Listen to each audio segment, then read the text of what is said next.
আসসালামু আলাইকুম বন্ধুরা, ফিরে এলাম আজকে ছোট ছোট দুইটি সত্যিকারের ভৌতিক ঘটনা নিয়ে। ঘটনা দুইটি আমাকে পাঠিয়েছে আমার একান্ত আপনজন নূর। তার জীবনে ঘটে যাওয়া এই ঘটনাগুলি আজকে আপনাদের সামনে আমি তুলে ধরছি। ঘটনাটি প্রায় 1994-95 দিকে ঘটে যাওয়া। তখন সে সেনাবাহিনীতে চাকরি করত। তো তাদের শীতকালীন প্রশিক্ষণ প্রতি জানুয়ারি মাসে হয় সেনাবাহিনীতে, আপনারা তো অনেকেই জানেন হয়তো। তো সেই সময় প্রশিক্ষণের জন্য তারা বের হয়েছে। তো তাদের এলাকায় যেখানে তাদেরকে পৌঁছতে হবে সেই এলাকাটায় পৌঁছতে তাদের বেশ রাত হয়ে যায়। তো তাদের টিম লিডার তাদেরকে বলে যে যেহেতু রাত হয়ে গিয়েছে আর আমাদের এগোনো ঠিক হবে না। সেই সময়তে পার্বত্য চট্টগ্রামে জানেন তো শান্তি বাহিনীর নামে উপজাতিদের একটা আক্রমণের ভয় ছিল, তো আলো জ্বালানোও নিষেধ ছিল। আর শীতকালীন প্রশিক্ষণে যেহেতু এটা যুদ্ধের প্রশিক্ষণ, যার কারণে অনেক কিছু মেনটেন করতে হতো সেই সময়। আর তখন তো হাতে হাতে মোবাইলও ছিল না, তো সময়টা ছিল একেবারে অনুকূলে ছিল না, সময়টা প্রতিকূলেই ছিল। তো যাই হোক, সেই সময় তারা রাত্রে সেখানে হল্ট করে। তারপরে তাদের রসদ আসে গাড়িতে পিছনে, খাবার আর কি। তো তারা খেয়ে দিয়ে সারাদিনের অক্লান্ত পরিশ্রম হাঁটার পরে তারা বিছানা পেতে যে যার মতো জায়গাটা কি জায়গা উঁচু নিচু কিছু বাছবিচার না করে যে যতটুকু জায়গা সমতল পেয়েছে সেখানে শুয়ে গিয়েছে। চারিদিকে পাহাড়ের গ্যাপ। শুয়ে যাওয়ার সঙ্গে সঙ্গেই ঘুমিয়ে পড়েছে সবাই, যেহেতু সৈনিকেরা অনেক ক্লান্ত ছিল। তারপর গভীর রাত্রে এই নূর দেখে যে তার পা ধরে কিছু একটা টানাটানি করছে। যেহেতু ড্রেস পরা ছিল, সে প্রথমে বুঝতে পারেনি, সে মনে করছে সে স্বপ্ন দেখছে। কিন্তু হঠাৎ তার ঘুম ভেঙে গেলে সে ভালোভাবে খেয়াল করে যে সত্যি সত্যি তার পা ধরে কিছু একটা নিচের দিকে টানছে, একটা গর্তের দিকে। সে বিছানায় উঠে বসে এবং ভালো করে তাকায়, তো তার হাঁটু পর্যন্ত নেমে গিয়েছে গর্তের মধ্যে। তখন সে ভীষণ শক্তি দিয়ে বিছানার উপর লাফ দিয়ে উঠে এবং চিৎকার করতে থাকে, করতে করতে ছুটে বেরিয়ে যেতে থাকে। তো যারা পাহারা দিচ্ছিল, পাহারারত সৈনিকগুলো তাকে ধরে ফেলে এবং বলে যে কী ব্যাপার, আপনার সঙ্গে কি হয়েছে, এই ঘটনা কেন, আপনি পালাচ্ছেন কেন? তখন সে সেখানে চিৎকার করতে থাকে। তারপর আরও কয়েকজন এভাবে চিৎকার করে। এই ঘটনার পরে সেখানে টিমদের সাথে তো একজন করে হুজুর থাকে, আপনারা জানেন। তো হুজুরকে ডাকা হয় এবং হুজুর যথারীতি দোয়া কালাম পড়ে তাদেরকে শান্ত করে ফুটু দিয়ে। তারপর সেই অবস্থায় অনেকেই জেগে গিয়েছিল, কেউ কেউ ঘুমোচ্ছিল। তো এরপরে অনেকটা, যেহেতু রাত তখন প্রায় 12টা-1টা হবে, তো এখনও অনেক সকাল হতেও অনেক দেরি। তো যাই হোক, পাহারারত অবস্থায় এবং কেউ এর মধ্যে আবার শুয়ে পড়লো, আবার কেউ আতঙ্ক অবস্থায় বসে রইল। এভাবে জেগে থেকে কেউ ঘুমিয়ে তাদের রাতটা পার হয়। পার হবার পরে সকাল হয়। সকাল ফজরের নামাজ পড়ে আলো যখন ফুটে, তখন তারা দেখে যে সেটা একটা গোরস্থান ছিল এবং সবাই আঁতকে ওঠে, এত বড় ভুল কিভাবে করেছে তারা। তারপর তারা দেখে নূর যেখানে শুয়েছিল, নূরের বিছানাটা একেবারে কবরের উপরে এবং সত্যি সত্যি সেখানে একটা গর্ত।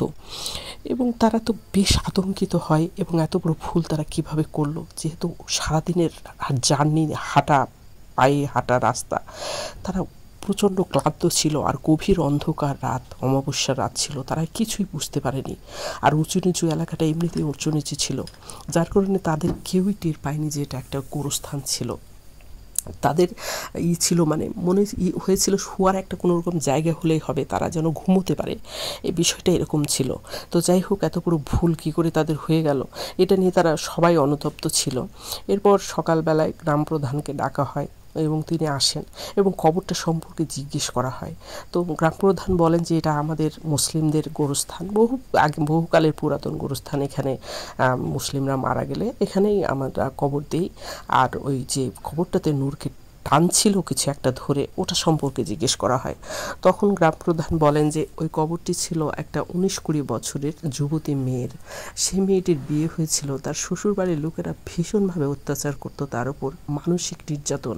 তার স্বামীটাও খুব একটা ভালোবাসতো না, তার মায়ের কথায় উঠতে বসতো। তো এই কারণে মেয়েটি 7 মাসের অন্তঃসত্ত্বা ছিল। মেয়েটি আত্মহত্যা করেছিল গত 4-5 দিন আগে এবং তাকে এখানেই দাফন করা হয়েছিল। এবং কবরটা বৃষ্টি হয়ে যাওয়ার কারণে মাটিটা কিছুটা লেবেল হয়ে গিয়েছিল, যার কারণে নূর বুঝতে পারে নাই যে ওটা উঁচু ঢিবির মতো হলে তো অন্তত নিচে শুতে পারত, কিন্তু লেবেল থাকার কারণে সে কবরের ওপর বিছানা পেতেছিল। তো যাই হোক, এরপরে নূরের ভিতরে কিছুটা অস্বাভাবিকতা আসে এবং হুজুর সেটা অনেক ঝাড়ফুঁক করে তাকে স্বাভাবিক পর্যায়ে নিয়ে যাওয়ার চেষ্টা করে। তারপর তারা সকালে সেখান থেকে চলে যায়। যাওয়ার পরে নূর স্বাভাবিক হতে বেশ সপ্তাহখানেক সময় লেগেছিল। তো ঘটনাটি আমার কাছে এই পর্যন্তই বলা হয়েছিল। আপনারা ঘটনাটা কিভাবে বিবেচনা করবেন আমি জানি না। ঘটনাটি যদি আপনাদের ভালো লাগে সেটাই হবে আমার সার্থকতা। ধন্যবাদ। আচ্ছা, এবার আসছি দ্বিতীয় ঘটনা। দ্বিতীয় ঘটনাটিও নূরেরই জীবনে ঘটে যাওয়া আর কি। নূরের একটা বেস্ট ফ্রেন্ড ছিল, ওরা একসঙ্গে চাকরি করতো। ওর ছেলেটির নাম ছিল অলিউল্লাহ। তো অলিউল্লাহ খুবই সুন্দর সুদর্শন ছিল দেখতে, যেহেতু তখন তাদের বয়স 18-19 এরকম। তো খুবই সুদর্শন ছেলেটা সবাই পছন্দ করত। তো তারাও একটা 10-15 জন মিলে সেই সময় পার্বত্য চট্টগ্রামে তো সবসময় অশান্তি বিরাজ করতো সেই সময়। তো 10-12 জনের একটা টিম কোনো একটা মিশনে যাচ্ছিল আর কি। তো হঠাৎ যেতে যেতে অলি পিছিয়ে যায়, যেহেতু তার বাথরুম পেয়েছে। তো একটা পাহাড়ের গ্যাপে সে দাঁড়িয়ে দাঁড়িয়ে পেশাব করে ফেলে, মানে বাথরুমটা সেরে ফেলে। বাথরুম শেষ হতে না হতে অলি ভীষণ জোরে চিৎকার করতে থাকে। তো সবাই যেহেতু অনেকখানি এগিয়ে গেছে, সবাই পিছন ফিরে তাকায় এবং সবাই ছুটতে ছুটতে আসে। নূরও ছুটে আসে এবং অলিকে ধরে বলে, কী হয়েছে, এত জোরে চিৎকার করছিস কেন? সে বলে, আমি চোখে কিছু দেখতে পাচ্ছি না আর আমার গোপনাঙ্গ জ্বলে যাচ্ছে। এই কথা শুনে সবাই বলে, কেন, তুই এখানে কী করেছিস? তখন সে বলে, আমি এখানে বাথরুম করেছি। তো সবাই কিছুটা ভয় পেয়ে যায় যে এখানে তো অনেকেই যে রাস্তা পথে যাওয়ার সময় এটা করে, কিন্তু অলির সঙ্গেই কেন এটা হলো। এটা নিয়ে যাই হোক, অলিকে সাথে সাথে সিএমএইচে ভর্তি করা হয় এবং তার ট্রিটমেন্ট চলতে থাকে। এই মুহূর্তে তার গোপনাঙ্গ দিয়ে রক্ত ঝরতে শুরু করে, আর চোখে তো সে কিছুই দেখতে পাচ্ছে না।